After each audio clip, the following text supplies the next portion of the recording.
তো রেডি আমার কালাকাঁদ, একদম পেস্তা বাদাম আর কাজু বাদাম আমি ডেকোরেশন করে দিয়েছি। হ্যালো বন্ধুরা, আজকে আমি বানাবো কালাকাঁদ। তার জন্য আমি 1 লিটার দুধ নিয়ে নিয়েছি গামলায়। দুধটা এবার আমি ছানা কাটিয়ে নেব। একটু লেবুর রস আর জল মিশিয়ে গেছিলাম, সেটা আমি দিয়ে দিলাম। দিয়ে আমি ছানাটা কাটিয়ে নেব। দিতে দিতে ছানাটা কি সুন্দর কেটে গেল, সেইখানে আমি বন্ধ করে দেবো।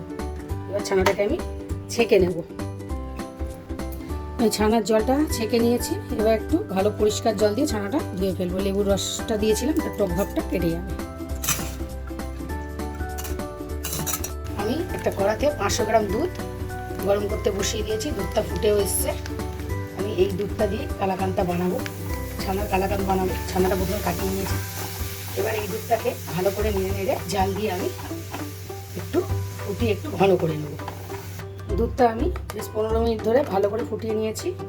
এবার আমি এরকম বড় চামচের 2-3 চামচ পাউডার দুধ এর মধ্যে দিয়ে দিলাম। বড় চামচটা তো একটু 3 চামচ মতো দিলাম। এবারে এটাকে দিয়ে ভালো করে এই দুধটার সাথে এটাকে মিশিয়ে নেব। নিয়ে ভালো করে দুধটা আরও, এতে কি হবে, দুধটা খুব তাড়াতাড়ি একটা ক্ষীরের মতন হয়ে যাবে আর মোটা হয়ে যাবে, আর টেস্টটাও কিন্তু খুব সুন্দর আসবে পাউডার দুধ দেওয়ার কারণে। এটাকে আমি আরও খানিকক্ষণ ভালো করে নেড়ে নেড়ে জাল দিয়ে ফুটিয়ে নেব। দেখুন দুধটা ফুটে ফুটে অনেকটা দুধ মরে গেছে। এবারে দুধটা কিন্তু ঘন হয়ে গেছে অনেক। এবার এখানে আমি 4 চামচ মতো মিষ্টি দিয়ে দেবো। ওই দুধ দেওয়া চামচটার সাথে মেজারমেন্টে আমি দেবো। যারা যারা মিষ্টিটা খান সে অনুযায়ী দেবেন। এই মিষ্টিটাকে কিন্তু বেশি মিষ্টি হলে ভালো লাগে না, একটু লাইট মিষ্টি ভালো লাগে। সেহেতু আমি অল্প চিনি দিয়ে মিষ্টিগুলো দিয়ে দিলাম। আমি সাদা যে মিষ্টিটা পাওয়া যায় ওটাকে গুঁড়িয়ে নিয়ে দিয়ে দিয়েছি। 4 চামচ দিয়ে দিলাম। এবারে প্রয়োজন অনুসারে যার যেরকম মিষ্টি প্রয়োজন হবে বা মিষ্টি খেতে ভালোবাসে সেই অনুসারে মিষ্টি দেবেন। এটা খুব সহজভাবে আমি একদম এটা বানানো দেখাচ্ছি কালাকাঁদটা। এটা কিন্তু আরেক রকমভাবেও বানানো যায়, সেটা একটু প্রসেসিংটা অনেকটা সময় সাপেক্ষ। এটা কিন্তু খুব ঝটপট হয়ে যায়। ছোট্ট অল্প টাইমের মধ্যে ঝট করে বাড়িতে গেস্ট আসছে, একটা মিষ্টি বানাবার দরকার পড়লে ঘরে দুধ থাকলেই এটা বানিয়ে নেওয়া যায় ঝটাঝট একদম। আমার দুধটা বেশ অনেকটা রেডি হয়ে গেছে, একদম ছানার সাথে মিশে গেছে। এবার এইখানে এই স্টেজে আমি একটু ঘি দিয়ে দেবো। চামচ মতো ঘি দিয়ে দিলাম, 1 চামচ ঘি দিলাম।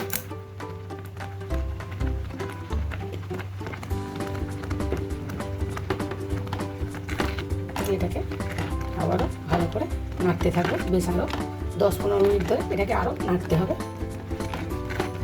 দিয়ে আস্তে আস্তে নাড়তে হবে, কন্টিনিউ কিন্তু নেড়ে যেতে হবে, নাহলে নিচেতে লেগে যেতে পারে। আর আমার ছানাটা দেখুন খুব সফট ছিল, ওই জন্য আমার ছানাটা কোনো রকম ম্যাশ করতে লাগেনি, এমনি কি সুন্দর হয়ে গেছে। যদি খুব শক্ত ছানা হয় তখন বা বেশি জলটা ঝরিয়ে নেওয়া যায় তখন কিন্তু একটু ম্যাশ করে দিলে ভালো হয়। দেখুন আমার কিন্তু একদম কালাকাঁদটা রেডি হয়ে গেছে। এবার আমি এটাকে নামিয়ে নেব।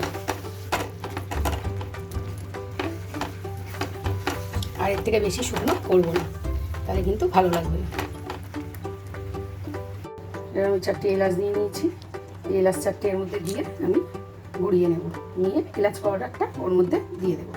আমি 4টে এলাচ গুঁড়ো করে নিয়েছি, দানাগুলোকে বার করে দিয়ে দিলাম। দিয়ে এটাকে আবারও ভালো করে নাড়তে থাকবো।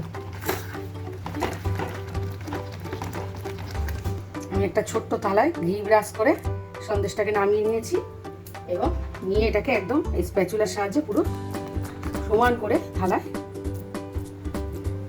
করে দিয়েছি, বিছিয়ে দিয়েছি। এবার এটাকে ঠান্ডা হতে সময় দেবো। আর উপর থেকে আমি কিছু ডেকোরেশন করে নেবো।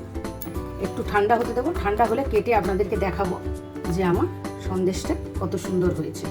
একদম 1.5 লিটার দুধে কিন্তু এই সন্দেশটা পুরো রেডি হয়ে গেছে। 1 লিটার ছানা কাটিয়ে নিয়েছি আর 1/2 লিটার দুধ আমি ফুটিয়ে তার মধ্যে এটা দিয়ে করে নিয়েছি। তা আমার এই ছোট্ট সন্দেশের রেসিপিটা আপনাদের কেমন লাগলো? ভালো লাগলে অবশ্যই একটু লাইক শেয়ার করবেন। খুব ঝটপট, খুব ছোট্ট রেসিপি, খুব ইজিলি হয়ে যায়, যে কেউ এটাকে করে নিতে পারেন। তো রেডি আমার কালাকাঁদ, একদম পেস্তা বাদাম আর কাজু বাদাম ডেকোরেশন করে দিয়েছি। এবার একটু ঠান্ডা হতে রেখে দেবো। কিছুক্ষণ পরে আপনাদেরকে দেখাবো কেটে আমার সন্দেশটা কেমন হয়েছে।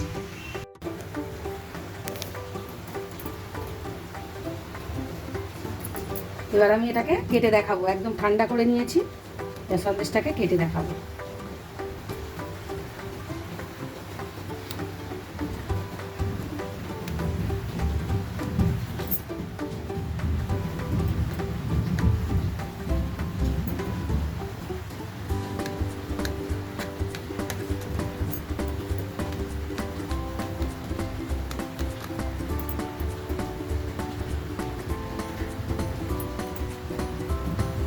এই দেখুন বন্ধুরা, আমার সন্দেশ একদম পারফেক্টভাবে জমে গেছে, একদম পারফেক্টভাবে রেডি হয়ে গেছে।